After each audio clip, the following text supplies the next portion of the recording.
Hello and welcome back to Spy Hard's podcast and our extended coverage of the 60th anniversary of James Bond. I'm Agent Scott. And I'm Cam the Provocateur, saluting Congress for their accident prevention efforts.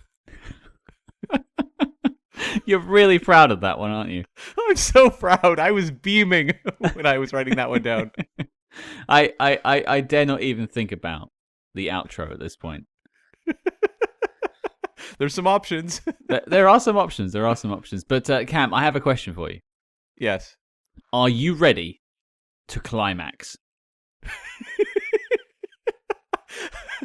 I can't say that happened during the watching of today's film / TV special. / something. Yeah, / something. Live broadcast, yeah. Yeah, felt like it, didn't it? Well, okay. Was it live? It was, yeah, filmed live. I didn't know that. We'll put a pin in that because that makes sense about one particular thing I had a note about. Okay. For those who haven't read the title on the episode and have just clicked listen because you rock, what are we talking about this week? We are tackling the 1954 adaptation of Casino Royale, which premiered on the TV show Climax. It was the third episode, and it aired on October 21st, 1954.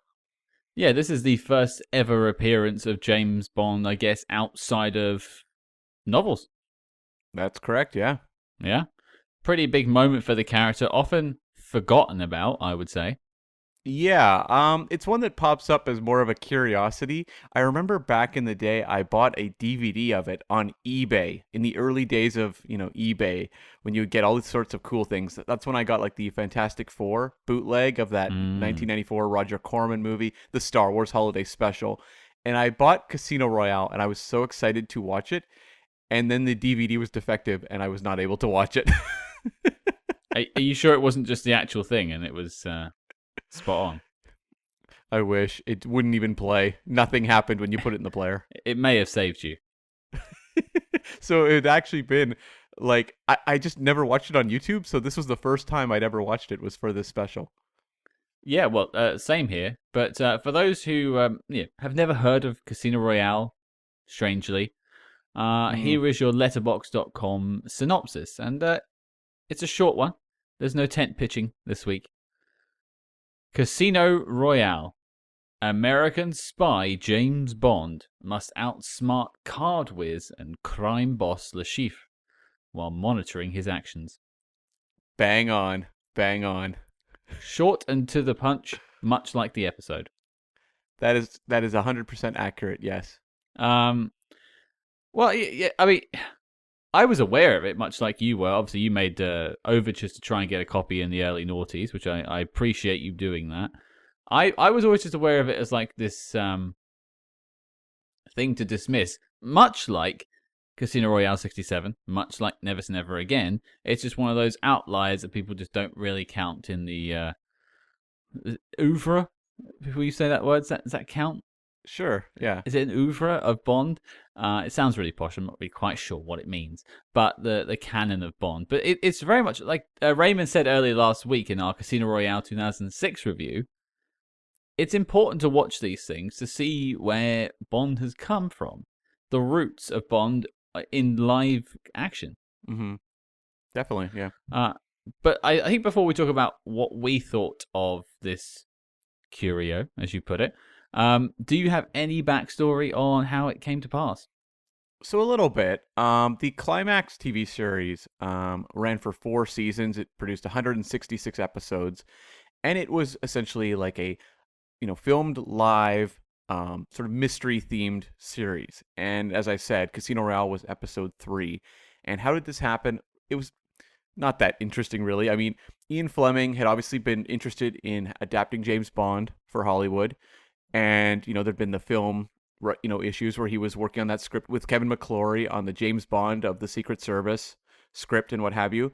But CBS approached him and was like, hey, we'll give you $1,000 for the rights to Casino Royale. And he was like, sold. How did that conversation go? Hey, Mr. Fleming, would you like to climax? He was like, would I? Oh, sign me up, kid. Yeah. So, like, that was kind of what started the trajectory for the very complicated Casino Royale rights issues that would then complicate matters for decades to come. But it was just that, yeah, $1,000 offer from CBS. Why was that the sort of problem? I thought the problem was more the McClory estate with Casino Royale, or was it actually from this that caused all the problems? Yeah, no, Kevin McClory really doesn't have anything to do with Casino Royale rights. He just has to do with the Thunderball rights and Spectre being introduced in the Thunderball script that they created. The Casino Royale rights, basically changed hands, but CBS had them, and then they wound up being picked up to do the 1967 film when the rights became available, and that's why Casino Royale was separated from the larger Bond rights package for so long, and ultimately why it was not until 2006 before they were able to do a proper adaptation. Because I'm sure, had they had the rights, you would have had a Casino Royale film way back. Probably maybe Connery era, maybe early Roger Moore era, somewhere in there. Yeah, for sure. It's one of the better stories from what I've seen of Bond. So absolutely. It's a shame that it was locked up in this then, because if he only sold it for that amount of money, and I don't know what that money equates to now, it feels like quite a low ball offer from when you look at what Bond is doing, even in the 60s, let alone now. Yeah, but it is a few years before the Ian Fleming novels have really taken off in a big way, because that happened when JFK really recommended From Russia with Love in like an article, and that's when suddenly James Bond became much more popular in the launch of the movies. At this era, kind of makes sense. So that was kind of the issue in terms of like behind the scenes stuff. It was directed by William H. Brown, who really didn't have a big career. He was a director producer. He only did like I think 5 directorial efforts and 3 producer efforts, and he mostly just shot these like live TV specials that would air on these kind of anthology TV shows. He worked on things like Schlitz, Playhouse of the Stars, Studio One, shows like that, and then this episode, of course, of Climax. But the writing is actually more interesting. So on one hand, you have Anthony Ellis. This was near the start of his career, mostly just a TV guy. Did a ton of TV episodes, including a episode of Man from U.N.C.L.E., so he has some spy cred, but not like a career that really leaps off the page. The other writer, however, was Charles Bennett, and we've covered Charles Bennett before. He worked with Hitchcock quite closely back in the day. He wrote The Man Who Knew Too Much, 39 Steps. He adapted that one. He did Secret Agent, Foreign Correspondent, and a couple other Hitchcocks around that time period. So, like, this was a pretty big name working at adapting this story for TV. It feels strange. I mean, do you have any information about Climax itself? I know it's weird saying that out loud. I'm very sorry, everyone. Cam, can you tell me about Climax? I mean, what do you want to know, I suppose, is the question. This is the $1,000,000 question, everyone. What do you want to know? Well, was it a popular show? Like, I'm not asking for ratings because I imagine it's very hard to track, but yeah, it feels like there's a bit of money behind this, and if they're getting in that writer who worked with Hitchcock to give him some of his most famous films, they had some sway. I mean, if it ran 166 episodes, it must have been somewhat popular, I would have to think. I don't think it has like the prestige of some of the ones we know now by name, like Alfred Hitchcock Presents or Twilight Zone. Like those are, shows that really had a long legacy, but it was incredibly common to have these sorts of shows in that era where it was these kind of hour-long dramas, often an anthology feel, and there was just a ton of them. I think the thing with Climax was it was probably as popular as a lot of the others of the time. It just doesn't have the longevity in us knowing what it is, but probably not like a #1 ratings darling, but probably successful. It also suffers, and this is a more of a modern issue, for being almost completely ungoogleable. Mm-hmm. Much like the Triple X films, if you Google Climax, Sure. you're going to get some problems. You better get those adult filters off, folks. Yeah, but like, I mentioned the director worked on like Playhouse of the Stars and Studio One. Like those were reasonably successful shows as well. Have you ever heard of those? I haven't. No, that's fair. That's fair. I have not. Yeah, and really just notably Barry Nelson, an actor who just one of those utility players of the era. He'd gotten his start in stuff like Shadow of the Thin Man, which is a good movie, as well as A Guy Named Joe, which was later remade as Always by Steven Spielberg.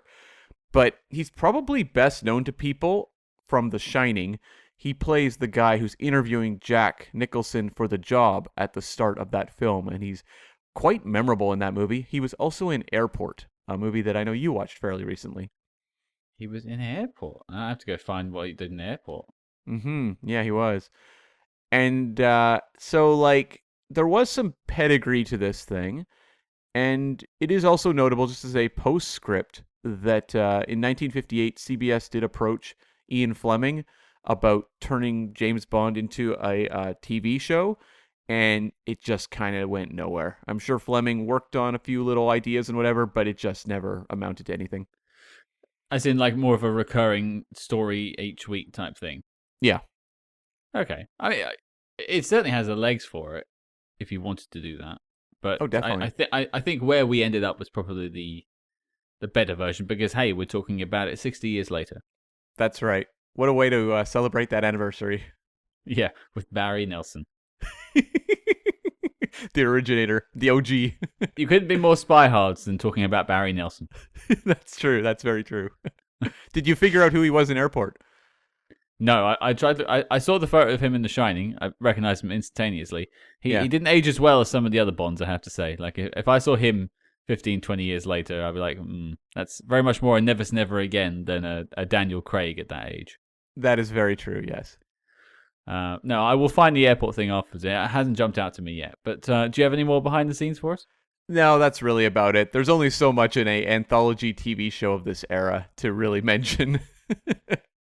Yeah, that's fair enough. They cranked them out like crazy, right? Like, it was just a conveyor belt of hour-long programs. Well, it's live. Exactly. So, sure. Like, I guess you rehearsed it for a day or two and then shot it and you're on to the next one. Exactly. Perfect, really. We don't. I suppose we get a lot of live TV these days, but not like live dramatizations. That's more for stage. Yeah. Yeah, I mean, you do get... Oh, boy, I think it was like a... I'm trying to think of how long ago this was. It was quite a while, but I remember George Clooney starred in, I think, produced a live TV adaptation of Failsafe, which was a sort of suspense political thriller, the original from the 60s. But it's not too often. I think more generally of they do musicals live, like Grease live and things like that as big, TV events. Yeah. Well, that makes sense. Musicals because people do them on stage. It makes perfect sense. But yeah, I think it's harder to control drama, and plus people have such high expectations of drama now. There's like special effects, all that sort of stuff. Yeah. I mean, look at Casino Royale. Even Casino Royale '67 has more effects going for it than this does. Yes, just a little bit though. Just a little. Yeah. Well, let's not dilly dally around. Let's get right to the baccarat table and talk about Casino Royale, 1954, completing the trio for us of 2006 and 67. We've done all three now. Hopefully, they'll do a new Casino Royale in the future, so we can add a fourth to make it a quadrilogy. Quadrilogy. That's right. Yeah. Yeah, I'm picking up words today. I'm trying to sound eloquent. It's not coming off well, but I think I'll take us off. I'll start us on this one, Cam. Yes. I wrote down, and I'm proud of this. Casino, as in ZZZZ Royale. If that doesn't spell out what I think about this, I don't know what does. But I didn't know it was live. One of my criticisms, and I can talk about it later, is people just seemed off. Like Peter Lorre in one scene was basically just talking. There was no acting going on. He was just saying his lines like a conversation, which is fine if you're not invested in the work. But if it's like this is being cranked out, they have one day to rehearse, I could perfectly understand where he didn't have a grasp on the character and he's just sort of going through the motions. But like, there's a whole scene. If you haven't watched this and you're listening to the episode, there's a whole scene. I think about 15 minutes of the baccarat game from Casino Royale. But that's literally all that's going on, is the baccarat game. Yeah. And, I mean, Cam doesn't understand baccarat. That's true. So I can't imagine you were following it particularly well. Well, I actually understand the rules decently enough because if you read the book, they explain it very well. Okay, because there is a moment where they sort of briefly explain the rules as part of a spy conversation, but they actually don't tell you really anything about the rules. No, they they basically just say, "What is it like? You either win or you lose."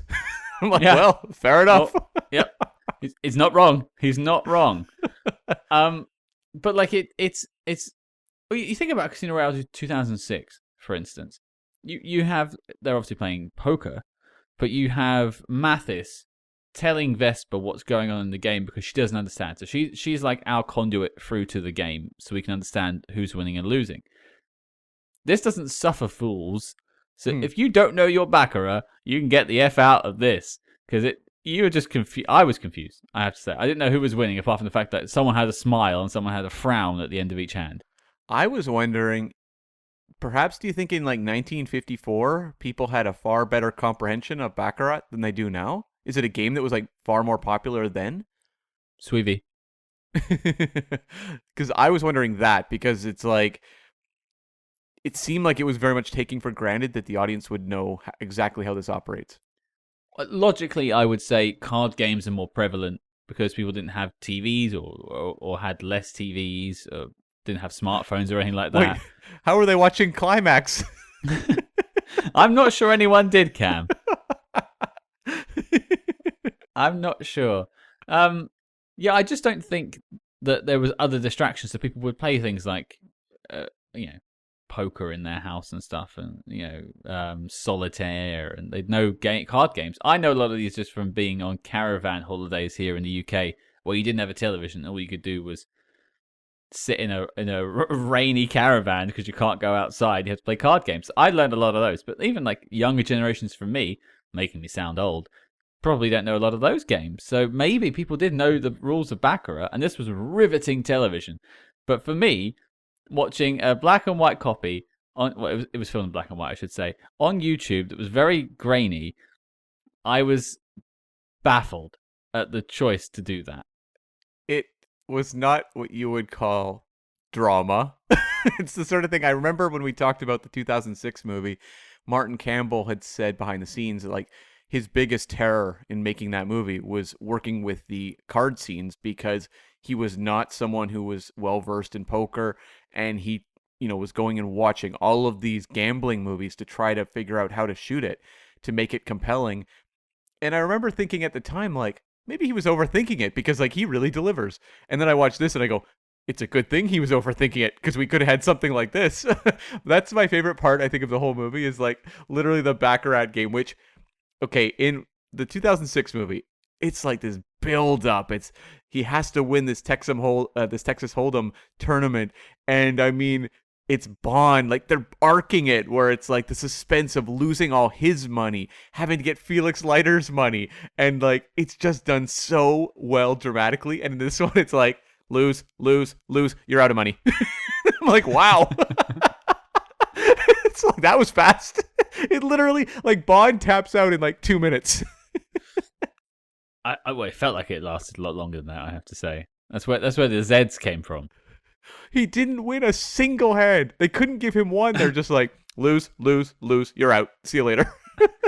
Sweevy, mate. And I'm like, is he good at Baccarat? Because like they really get across that like, the Bond of the 2006 movie is really good at poker. Like that's why you enter him in the tournament. In this case, I was really wondering was it the CIA? Who did he work for? Well, it was the US, so I guess it was the CIA.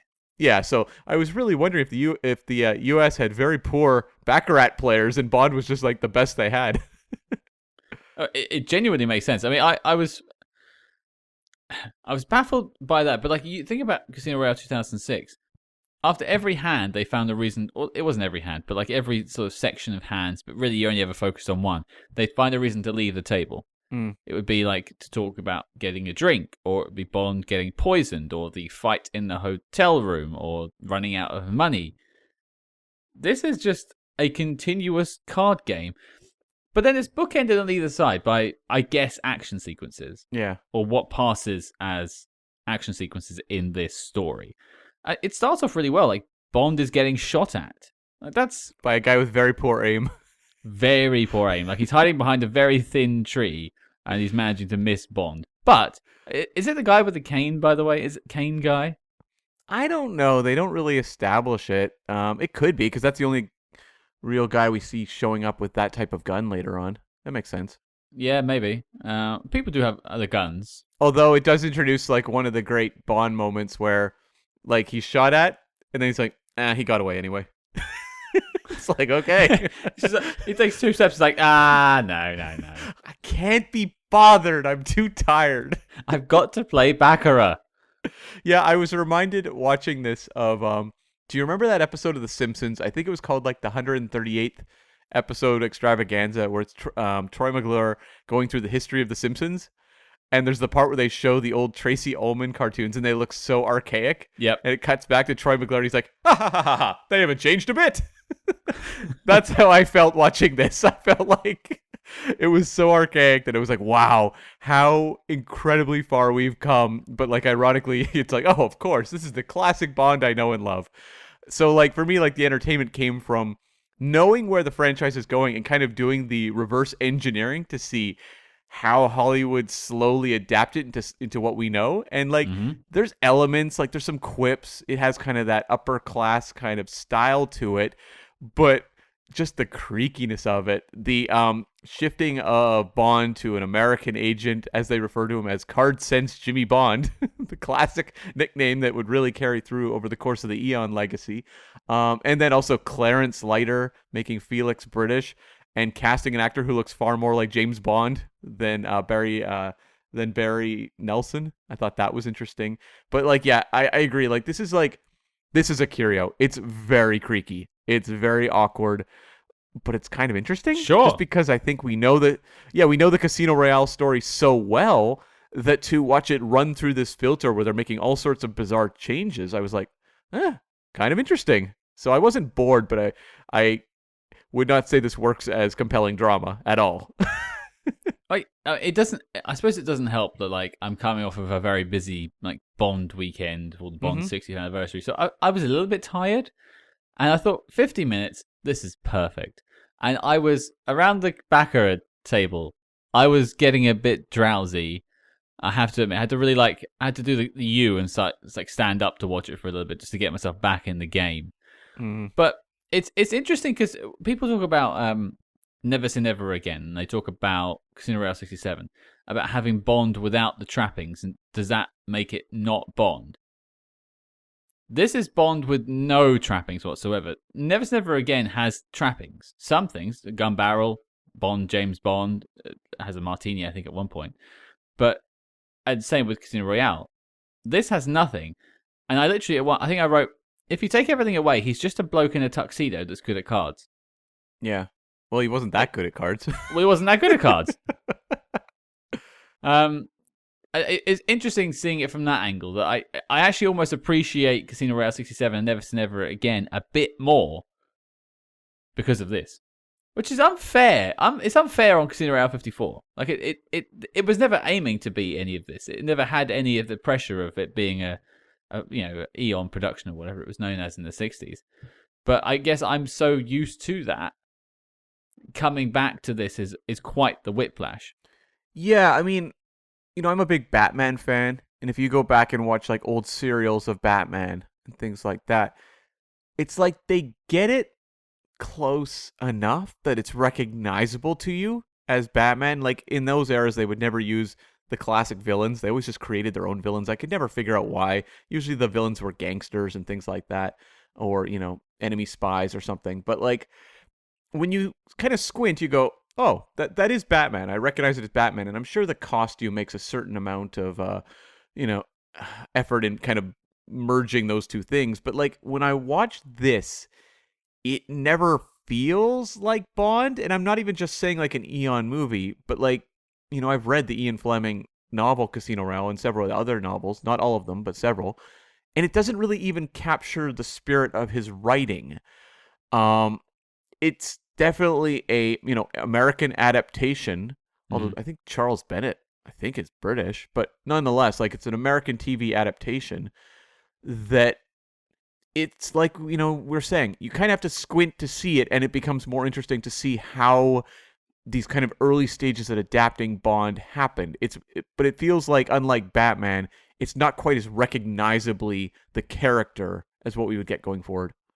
Well, it's also interesting in the sense of this version is clearly what people at CBS thought was the interesting part of Casino Royale. This sort of man of mystery and the card game, really, and overcoming a bad guy. I've not read Casino Royale, so I can't really comment. But I would assume there's a bit more to him than that, because that's why it spawned sequels. Yeah, like Ian Fleming had a very distinct concept as to who James Bond was. That's not really here. I mean, this is kind of the all-American agent. Barry Nelson does not project danger. He's very, approachable looking. And this is also 1950s, where 1950s U.S. cinema, they hadn't really nailed down kind of the notion of like spy storytelling. You had Hitchcock British films in the 40s, and Hitchcock would cross over and make like Foreign Correspondent in the U.S. But like outside of Hitchcock, was there? Because we've covered several things, and I feel like most of the 30s 40s stuff we tackle is British. Not always. Not always. And some of the 50s stuff is American. That's true. But that's, I think, Hitchcock so far. Yeah, and like when I think of the 50s stuff we've talked about, it was like Springfield Rifle, where it's like westerns and things like that. Well, nailed. Perfect. Yeah. It's like the best thing ever. Mm. The other thing, it's interesting you made the Batman comparison, because in my notes I made a comparison to the original series of Star Trek. And it's almost as if like you're reading Gene Roddenberry, the creator of Star Trek's like original pitch. And they've like done like a demo reel to see what it would look like to sell it to CBS, funnily enough. Mm-hmm. But instead of having like the Starship Enterprise and a beautiful model shot and then like people in great costumes, they've got like SNL characters with glued on pointy ears and then a cardboard cutout of the Enterprise and someone going pew pew wow and like a fake starfield for effects. It is very much a budget production. I don't really begrudge it that. No. But I feel like they've not nailed down what it is that's interesting about the character. So really is for anyone coming into it, unless you've read Casino Royale in 1954, this guy is just a guy who kind of overcomes the bad guy. It really is nothing else to it. There's nothing to read into the character. To me, I think the most compelling aspect of the entire hour is Peter Lorre as Le Chiffre, which to me, like, when I'm comparing him to like Mads Mikkelsen is getting way more material to work with, like way more. So it's not fair to compare them. But I thought like Peter Lorre, who we've covered in several movies now on this show and will cover in several more in the future, he just brings just naturally a charisma and menace that I think really works for this villain. I would love to have seen him do a full-on movie version. I think he could have been fantastic, as opposed to, an hour-long drama that's filmed live, so you only get so much. As you said, there's lines where it just feels like he's just kind of talking, but like he just projects so much that to me, that's what carries me through far more than Barry Nelson as James Bond. Yeah, the stuff where Laurie's actually working for me is in that last sequence in the hotel room. Yeah. That's where he's like got the menace. And there's actually something physical about Peter Lorre's performance in this. He seems, despite being quite a short chap from what I can tell, at least on this, he just has like a frame to him that looks like he's going to beat the living daylights out of you, if you pardon the Bond pun. And so that really worked for me, like a menace. It actually reminded me more of the Casino Royale 67 version of Le Chiffre, where like he's towering. But without the magic tricks. Without the levitation, folks. I don't want to disappoint you when you go and watch this afterwards. There's no levitation. There's no flags of the world. Yeah. Around the background. And there's no Jacqueline Bisset. No, that's true. I do feel a little sorry for Peter Lorre, though, in that there's like several lines where they're like, well, they refer to Le Chiffre as a toad-like creature. And someone says, "You're an ugly little man. Why don't you stop talking?" And I'm like, poor Peter Lorre. Poor Peter Lorre. I mean, we both had those insults thrown at us before, to be fair.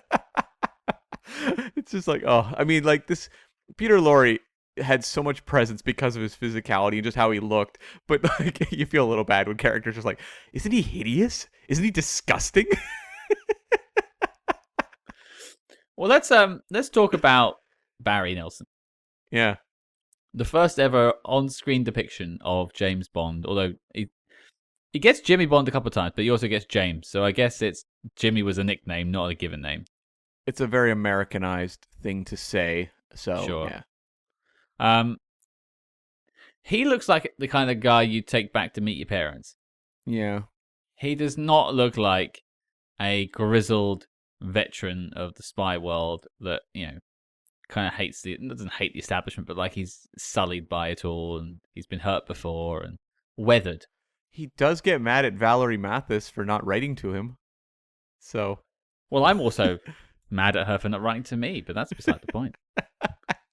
yeah, like you don't get a lot of because when I think of Bond, there's various interpretations, but there's a coolness to that character that really doesn't come across in this adaptation. And I don't blame Barry Nelson 100%. I'm sure that the way they're writing him is not really living up to the Bond we all know and love. But like, there's parts where he just seems pretty flappable as opposed to unflappable. Like I think of the scene where he's in the bathtub and like Valerie says something. He's like, "Valerie, shut up."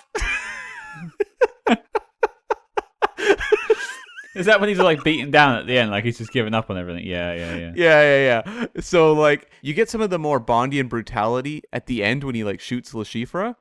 So I liked when you got elements like that kind of working their way, and that reminded me more of the literary Bond. But there's not a lot. And also, which version did you see? How did it end? It ended with like the narrator at the end. Okay, yeah, because originally, I guess the version that existed for a lot of people, including there was a DVD release, that hacked. They just didn't have the ending. They couldn't find Oh. it, and so it ended basically after he'd, I think, shot Le Chiffre the first time, and he leaves the bathroom, and he basically says, "Call the police," and it cut off there. Oh. And then they found the footage later and put it back together, which is why if you watch it on YouTube, and there's a link in the show notes for people that want to do that, the last like 3 minutes looks like garbage. Like I it looks did notice that drop in quality. Right. Okay. So it's like a lost reel they found, basically. exactly, yeah. So Okay. then you get okay. the whole stuff with Le Chiffre, pulling the razor blade out of his hat and holding Valerie, and Bond shooting him. So like that kind of has that deadly aspect of Bond, but for a lot of people, who maybe watched the DVD that had come out years past, they wouldn't have seen that aspect. He does also get the first ever Bond one-liner that I made a note of. Oh, was that the "I'm the fella who was missed"? Yeah, so the basically we mentioned the Bond gets shot at the start. He then goes into the casino and schmoozes a little bit, and one of the I think it's Clarence Leiter, the Felix Leiter version of this, although he's actually a Brit, which is an interesting twist. They've swapped him round. Walks up to Bond and says, "Aren't you the fellow who was shot?" And then Bond replies, "No, I'm the fellow who was missed." Yeah, that's pretty good actually. Da-da-da-da-da-da. Like that's not bad. That's not bad at all. That's not bad. That's not bad. They clearly got some. I don't know whether the Bond books are full of those sorts of puns. I don't remember Doctor No being full of it. Not really. No, there's not a No, lot. it's more like a cinematic invention. The whole like Bond quip. I mean, there's the odd line throughout the Fleming books for sure. Like he's a good dialogue writer, but like the real Bond quips come more from the movies. That makes sense. So yeah, it was the first time we ever saw that.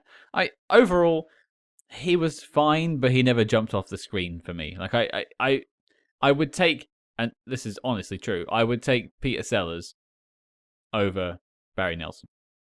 Same here. I just don't think an American Bond really works, and I'm sure I'll be proven wrong, perhaps, at some point in my lifetime, where some actor will come in who's, I don't know, like, I No. was even hedging that when I said it, because it's like, I know they almost hired James Brolin back in the day, and then they looked at, I think Adam West tested for it, Burt Reynolds was tested, so it's like, they have considered it in the past, and to this day, they say that James Brolin just, like, knocked it out of the park, so, like, who knows? Well, he was cast, wasn't he, very briefly, and then Yeah, Roger Moore came back.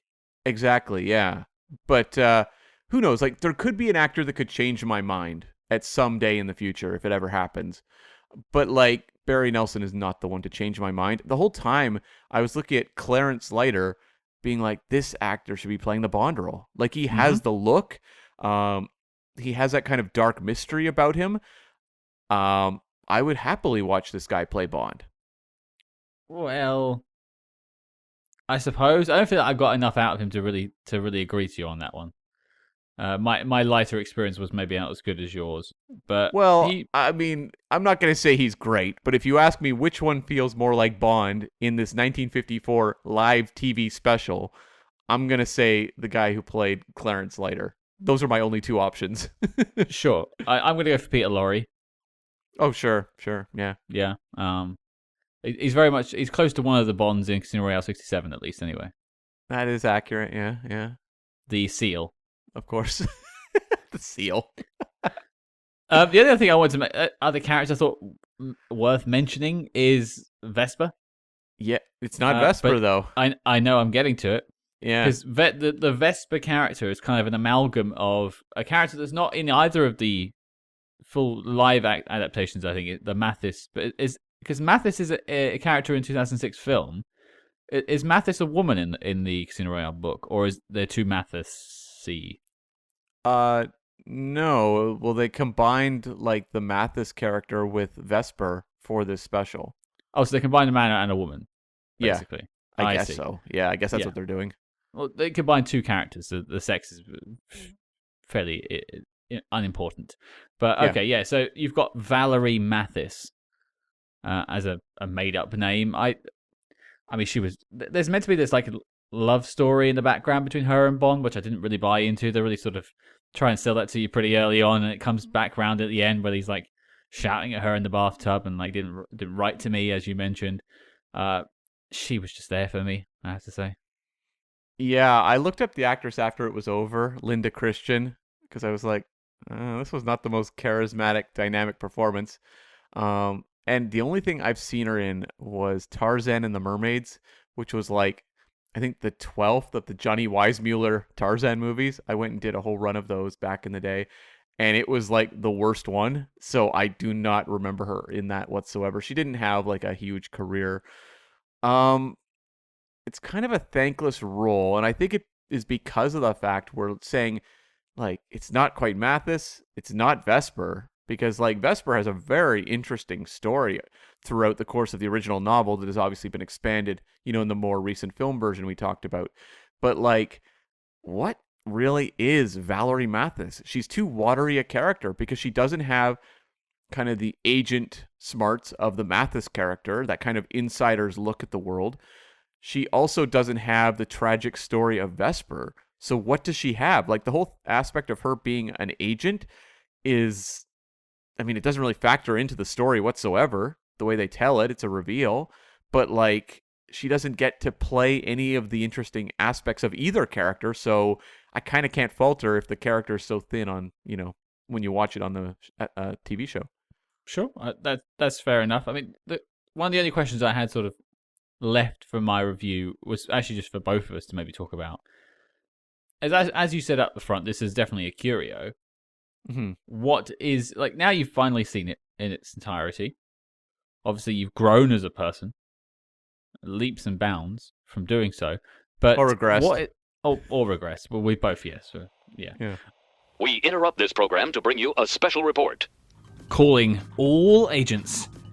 Independent podcasting, much like the spy game, requires considerable resources. Whether it's research, equipment, hosting, or of course constructing a top secret volcano lair, we're putting out the call for your support. That's right. As you may know, we've activated the Spy Hearts Patreon, home of our ever-growing lineup of Agents in the Field episodes where we decode non-spy films from your favorite spy actors and full film commentaries with more intel than a Basil exposition briefing. Cam, what have we got in our crosshairs this month? Scott, it's commentary time, so we're gonna get inverted with Christopher Nolan's Tenet. And if that sounds delicious, then become a true spy hard today and join the circus at patreon.com/spyhards. But before this message self-destructs, Cam, resume the spy jinx. What's like the moment you're going to remember from it looking back on it now? I think it's a combination of two things. I think One will be just the lose, lose, lose. Like just that will stick with me. But maybe the torture scene of Bond in the bathtub with the like nutcracker on his toes? Maybe? It was so weird they chose. I know why they didn't go for the obvious, like the paddle stuff. Yeah. Um, I also will note Raymond Benson will be happy that there was Baccarat in this version. Mm-hmm. But it's so weird they went for like pliers on his toes, but didn't really show them like grabbing his feet. You just had to assume it. I mean, that would have been, I'm sure, a 1950s TV censor thing. They had to basically give the impression of torture taking place without showing anything. So I at first was like, what are they doing? I thought they were pliers and they were pulling his like toenails off. But I Yeah. think it was just like using a nutcracker on his toes, like breaking his toes. Okay. I mean, I could buy it. I'm sure it's very painful. Yeah. It feels like it could be easily spoofed as like a man with like a feather at the end that's just tickling him. Come now, Mr. Bond. Stop it! Stop it! Yeah. Yeah, I mean, to me, like, that kind of jumps out more. So it's kind of like, to me, they aren't really Bond moments, I guess. It's more like Peter Lorre torturing Bond, and then Peter Lorre sitting at a card table, which just the image of Peter Lorre sitting at a card table really sticks with me. Yeah, it certainly is a nice image. If I can answer my own question, I don't think I'll soon forget the very wide Barry Nelson hiding behind a very thin tree from bullets. That was like a Looney Tunes cartoon. It really. I'm not saying Barry Nelson's a big lad. He's just actually just built quite big. He's got like a frame on him. I wouldn't be surprised if he played like football or something in college in America. Definitely got that sort of all-star look, like quarterback, that sort of thing. Handsome chap. But yeah, there's like fake tree on the set that they're using, which is apparently was like a casino set on the lot they used. Very thin, and whoever had the gun had very good accuracy, but very bad accuracy simultaneously, because he managed to knock the tree 3 times. Very close to each other, but not Bond once. It reminded me a little bit of, do you remember in True Lies where Tom Arnold hides behind like a very thin pole and the bullets are all bouncing off the pole and then he does like the feel around to see if he's been shot? It reminded me a little bit of that. It didn't remind me of that until right now, but now I can't unsee it. So that's a nice... so we're saying True Lies is riffing off of Casino Royale 1954. That's exactly what we're saying. James Cameron studied it, just right down to the finest detail for True Lies, yes. He always wanted to do a Bond film, but it turns out it was a Barry Nelson Bond film. That's right. I had a couple notes I will mention. We had a henchman with like the cane gun, which the first Bond gadget we've ever gotten in the franchise, and also kind of like the first odd henchman type. Like the henchman with the gun cane is kind of noteworthy. It does stand out a little bit, and obviously we would get far more flamboyant things in the future with, Odd Job and Jaws and all that, but kind of fun to see. Did it jump out at you at all? It did jump out at me, but I think for perhaps a reason either you've not clocked or you're just not talking about. Oh, and what's that? Well, the cane gun is a gadget used by one of our favorite spies on the show, Cam. John Steed? Condor Man. Oh, of course, Condor Man. That's right. John Steed's was a sword. Yeah. So, Condor Man connections to Casino Royale 1954. A moment I was very chuffed to see. And I'm glad the guy didn't roll around on the floor and then stand up and say, fastest gun in the West. And my other question for you was, do you think that Leiter and Bond, on the basis of this 1 hour story, are good spies? I get the feeling Leiter might be. I don't know. There's a lot of like, hey, did you notice this, this, and this? And they're basically just like having these like confidential talks right out in the middle of the casino. I mean, you and I have been in many casinos, and I think you could talk very loudly and no one would pay any attention to you.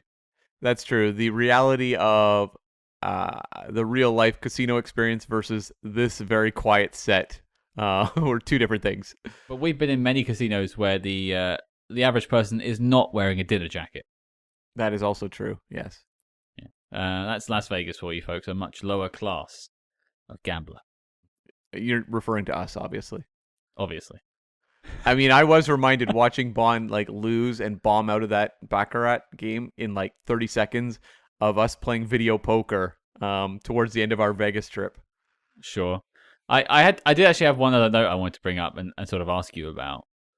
The casino police. Mm-hmm. Apparently they're going to help Bond at the start when he was shot at. I wonder who these casino police are and who gave them jurisdiction. Because what do these guys do? Do they police just the casino? Do they get the grounds around it? Do they are they aided by the cops? It's a very murky affair.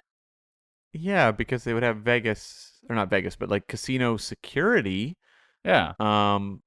But I don't know. Was this set in Monte Carlo? Where was this set? On a back lot in Hollywood. That's true. Because they were using francs, so I guess it was Monte Carlo. Yeah, I would imagine it was Monte Carlo, just because I guess that's the book. I did also appreciate you just said francs. Yeah, I know. As soon as I said that, I was like, "That's not the right way, francs." I have I've used francs in my life before it became the euro, so I can say I've handled that money. But yeah, the concept of a casino police just baffles me a little bit. It really feels like they wouldn't be on your side. Well, we will find out. We get kicked out of a casino next time. We're the casino police, and we're here to investigate you. We will find out when we do our Spy Hard's trip to Monte Carlo. Right. We just walk in just with our cane, just shouting "Sweevy," Exactly. and then get thrown out by the casino police. Exactly. And arrested, yes. Of course. I picture when I think of like casino police, I think of that scene in the movie Casino involving a vice. And I'm like, I don't want to find out what happens when the casino police capture you. No, I'm not sure I'm up for that version of the casino police. I was thinking more like silly uniforms with like truncheons and like, I don't know, big name badges. Right. Hi, I'm Officer Barr. But yeah, I guess that was our chat about the casino police in Casino Royale 1954. What a bizarre footnote in the realm of Bond this is. But I'm glad it got, because I read that it was sort of lost for a long time. Mm-hmm. So I'm glad it was found, because I think it's a shame to waste anything like this. But I honestly don't think the powers that be are looking back to this now as a sort of a concept of what to do next with Bond. No. You have to learn to walk before you can run. And this is the early steps, the earliest of steps. What? This isn't walking. This is crawling, surely. No, because I feel like a lot of people, I somewhat disagree, but would say like Dr. No is walking. And then when you get to like, say, Goldfinger or even From Russia with Love, that's when you're really often running. But this is the earliest of wobbly steps. This is Bambi on ice. I'm just picturing Barry Nelson now just skidding on ice. Thank you for that. Being chased by the casino police. Exactly. With like Benny Hill music playing. Absolutely. Better than the soundtrack of this, which was horrible. But that's beside the point. Was there a soundtrack? I didn't even think about that. There was a horrible like piano soundtrack in one scene where it's like script, like someone's just hitting the high notes, like dee dee dee dee dee dee dee dee. Yeah, It really got in my ear. It was horrible. Okay. Well, this isn't going on the Noctlist, folks. I mean, it's weird that we're even covering a TV show altogether, but it felt like we needed to talk about this film to complete the trifecta. I want to ask you though, Cam. Now that we've got here, rank the Casino Royales. Oh, okay. Well, I mean, this is, I think it just goes in descending order of recent to oldest. So I think it goes 2006 and then 67 and then this one. And you've obviously gone worst to best there, right? Correct, yes. Yeah. I don't think I can disagree with that listing. This is definitely the worst version of the story. Not necessarily in like it's a complete train wreck. I just think it's not very well told. I'm sure people watching it in 1954 were thoroughly entertained by the exploits of old Jimmy Bond. But yeah, I think they only learnt to improve on this recipe going forward. Although, you might be able to make the argument it's a better adaptation than the 67 one. More coherent, maybe. I think if you're a fan of the novel, you're going to appreciate this version more than the 67 one. I suppose in a sense, like it's a TV show. It's not aiming or has a budget to be a movie. So in that sense, you can forgive it. But like, look at what they do to the entire story of Casino Royale in the 67 one. They take like elements, but they don't really tell that story whatsoever. No, that's a fair point. I hadn't really considered that, to be fair. I just didn't really get much out of this myself. At least with Casino Royale 67, I had some laughs, but I don't hold closely to the source material as much, so I'm not that fussed if they stray. Right. I was just more fussed about as an experience watching, and this was definitely the most frustrating out of the three. But Casino Royale 67 is not far off. Right. Yeah. And 67 is also lacking a William Lundigan introducing the proceedings the way you have here. Of course. Although, would it have made more sense if he'd been there? It I would have loved if they brought him back, holding up like the card shoe and being like, "This is one of the deadliest things in the world." Wait, what would he be holding up in the 67 version? Oh my god. I'm racking my brain. Is it the script? That's probably what script? Well, no, this is the most deadly thing known to man. It's the script of Casino Royale 1967. Yeah. I don't know. Was there a finished script for 67? It's probably just a mountain of cocaine. That's what he's holding up. Or he's just... I don't think they did cocaine as much in the 60s, did they? Wasn't it something else? All right. Ecstasy or something? Sure. Yeah. You were the one who lived for it, man. You're the expert. Sure. LSD. He should just be holding up like one of those big like legal boxes that says the Casino Royale script. It's also got like a potted plant hanging out because you've been fired. Of course. Yeah. Well, there you go. This was our coverage of Casino Royale 1954. We've done all three now. Tick, tick, tick. But this does not mean we are going to be taking on more TV shows in the future. I guess this has joined the two Harry Palmer TV movies now as our exceptions to the rules.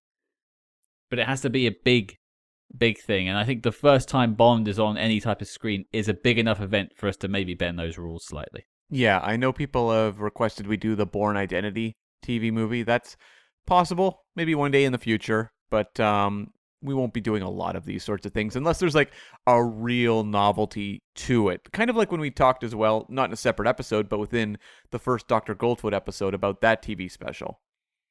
Yeah, or like we watched the first Man from U.N.C.L.E. when we covered the Man from U.N.C.L.E. Yeah. And also Charlie's Angels. Absolutely, that was... Oof. I think I'd rather watch this than that Charlie's Angels episode, to be fair. That was a lot longer. I'm still wandering around that swamp. Tommy Lee Jones is out there somewhere. But that wraps up our James Bond coverage for the next couple of months. We'll be back with the next Craig film. I'm sure you figured out our pattern by now. But I want to thank you all for joining us for 4 episodes celebrating James Bond, celebrating Casino Royale, and celebrating 60 years of this favourite spy of ours on the big screen and on the little screen with this episode this week. It's been a lot of fun. I mean, personally, myself, I've been to all of the events happening in London over this Bond weekend. I went to the concert at Royal Albert Hall. I am full of Bond right now, so I'm looking forward to moving on to other pastures. So I guess the question goes to you, Cameron. What are we talking about next week? Well, we're not talking about Bond anymore, but we are talking about a Bond with Timothy Dalton. We are going to tackle 1991's The Rocketeer, where Timothy Dalton played a villain. And I think it was pretty incredible. And we're going to check back in with that movie that has, a pretty big cult fandom built around it these days. Yeah, I'm very excited to finally watch this film. We've had it on our master list for a while, and it's been on my list personally as a film I've wanted to watch for a long time. So I've been waiting for this moment to finally tick it off. I know it's going to be a lot of fun. I've seen clips over the years that I've liked. And of course, it's got Timothy Dalton in it, which means it's obviously a tick from me. Plus, in addition to the review, we also have an interview with the film's co-writer, Mr. Danny Bilson. And he has some interesting Bond connections himself apart from this film. I'll leave the rest to the interview, but there's actually some very interesting stuff for you to check out. So, your mission, should you choose to accept it, is to watch The Rocketeer and join us next week. If you like what you heard on the show, do consider leaving us a 5-star review wherever you get your podcasts. And of course, tell your friends, because we are the worst spies in the universe. We want everyone to know our name. And speaking of knowing our name, you can of course follow us discreetly on social media at SpyHards. That's SPYHARDS on Facebook, Twitter, and Instagram. But until next week, listeners. Shut up, Scott!